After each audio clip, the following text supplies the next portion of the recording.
y'all have a phone? We just gonna skip that question. How many of y'all are scared of your phones? When you read about it, maybe when a news story comes out, or like you hear Alexa say something creepy, something like that. Okay. Well, I think we should all pay more attention. I think we should all pay more attention to how rapid everything is moving, and I think we should pay attention to the future of what all of this could become. Spacebar. All right. So, takes us back to the first cell phone. This was our way of communicating with people. This is our way of getting information from the outside world, and this was a huge breakthrough. This was the top of the line. It costed you $4,000 to have this. It was 2.5 pounds. You could talk on it for like 30 minutes, and then it took 10 hours to charge. So, and that was 30 years ago. It wasn't too long. It wasn't even a human lifespan. You know. So in the time that we've had that to now, next slide, we have devices that are pretty much, you don't even need to fool with them. You could have a watch on your wrist, you could have some wireless headphones in, everything's connected to you, and everything's connected to the outside world, and it's almost invisible, I would say. You know, the word for it would probably be invisible. You don't even have to fool with them or learn how to use them. They are learning how to use you in a sense.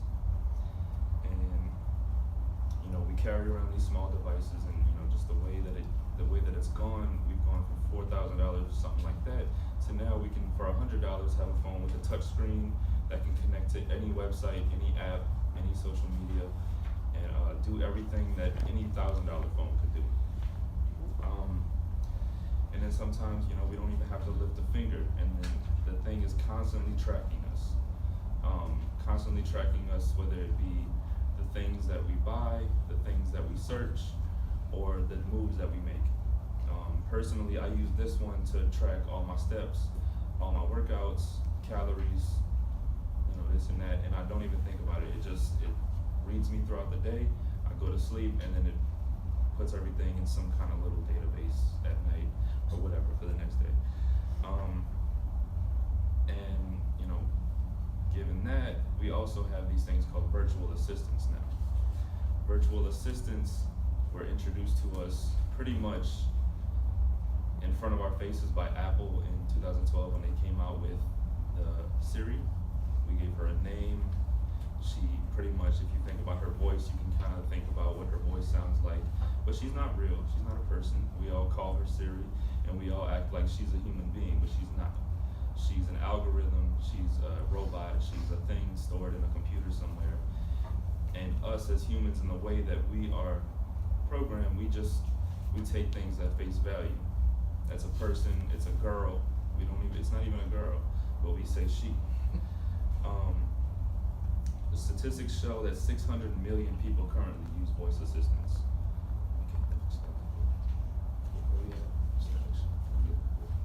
Okay, so these are our devices. Those were going on the idea of being invisible, things that are just in front of our faces we don't even think about. You can hit the next slide again. Voice assistants.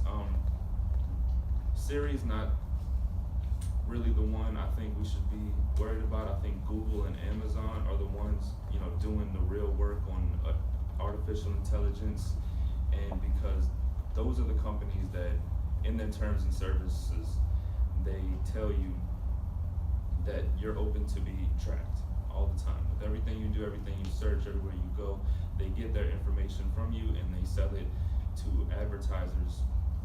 But that's not the only thing that they do with the information. They take that information and they feed it into their AIs, and the AIs learn more about the human race, and they learn more about what's the best search result for a certain search or a certain word. They learn what people want and what people need. So this technology, instead of us learning to use them, they're learning to use us to make, their CEOs more money or whatever it may be. For example, the new Amazon Alexa, certain things throughout the day you can talk to it and it learns the things you do, and it can suggest you to buy something.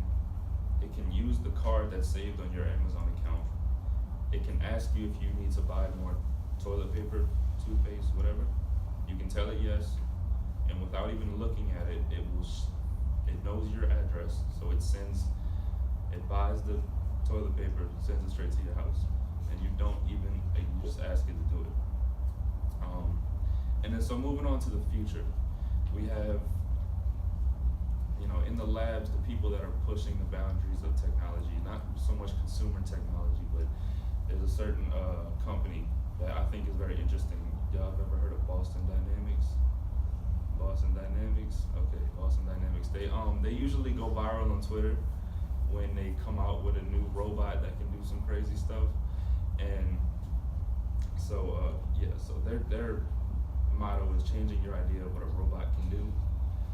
And I think that's very fitting because we don't realize what robots are actually capable of. The way we dance when we mimic a robot is not even what robots are doing at this point. They're running and jumping better than 90% of us. And all this AI goes into chess, it goes into video games, it goes into certain cars that we buy, and it's becoming embedded into our lives a lot faster than we notice because we're not supposed to notice it. And then next slide, just to show y'all what. So that's the robot.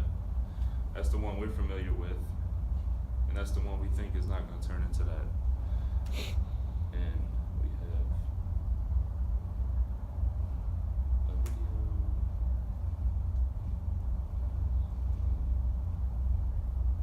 One second, y'all.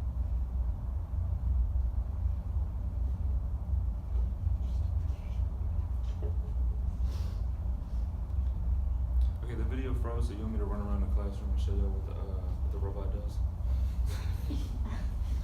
Alright, well, it's just a video of the robot jumping around, jumping over hurdles, running through grass and terrain and things that we're supposed to be able to do, not technology.